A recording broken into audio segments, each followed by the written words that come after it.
Alltex industries limited.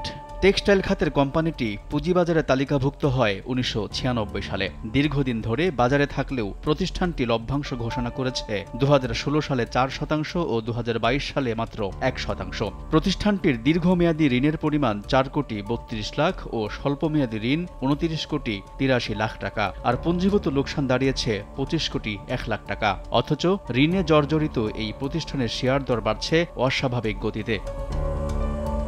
ডিএসইর তথ্য বলছে, গত ১২ ফেব্রুয়ারি অলটেক্সের প্রতিটি শেয়ারের দাম ছিল ১৮ টাকা ৮০ পয়সা। গত ২৯ এপ্রিল এই দর নেমে আসে ১১ টাকা ৭০ পয়সায়। এই সময় পুঁজিবাজারে লেনদেন চলেছে পতনের মধ্য দিয়ে। গেল সপ্তাহ থেকে বাজার চাঙ্গা হতে শুরু করলে গত ৫ মে এক লাফে বেড়ে ১৫ টাকা ৪০ পয়সায় উঠে কোম্পানিটির শেয়ার দর। এদিন দর বৃদ্ধির শীর্ষে উঠে যায় প্রতিষ্ঠানটি। শুধু এই প্রতিষ্ঠান নয়, লেনদেন ও দর বৃদ্ধির তালিকায় থাকা অধিকাংশ কোম্পানি জেড ক্যাটাগরি কিংবা লোকসানি। সাময়িকভাবে বাজার চাঙ্গা হলেও এসব কোম্পানির দাপটে বরাবরের মতো শঙ্কায় বিনিয়োগকারীরা। এদেরকে নিয়ে খেলা করতেছে কারা, এদের অঢেল টাকা আছে। এই জন্য কেউ আইপিওতেও অনেকেই ইনভেস্ট করতেছে না। মুষ্টি কয়েক কিছু লোক মার্কেটটাকে কন্ট্রোল করতেছে, তাদের ইচ্ছা মতোই সূচক বাড়ে কমে। কঠোর ব্যবস্থা না নেয়ার কারণেই ঘুরে দাঁড়াতে পারছে না দেশের পুঁজিবাজার, এমন যুক্তি বাজার বিশ্লেষকদের। দীর্ঘদিন ধরে বাজারটা হয়ে গেছে সম্পূর্ণভাবে কিছু গোষ্ঠী এবং কিছু ব্যক্তির হাতে জিম্মি।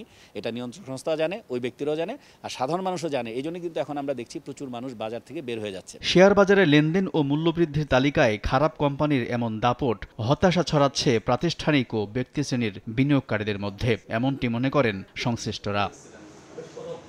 আলতাফ হোসাইন, সময় সংবাদ, ঢাকা।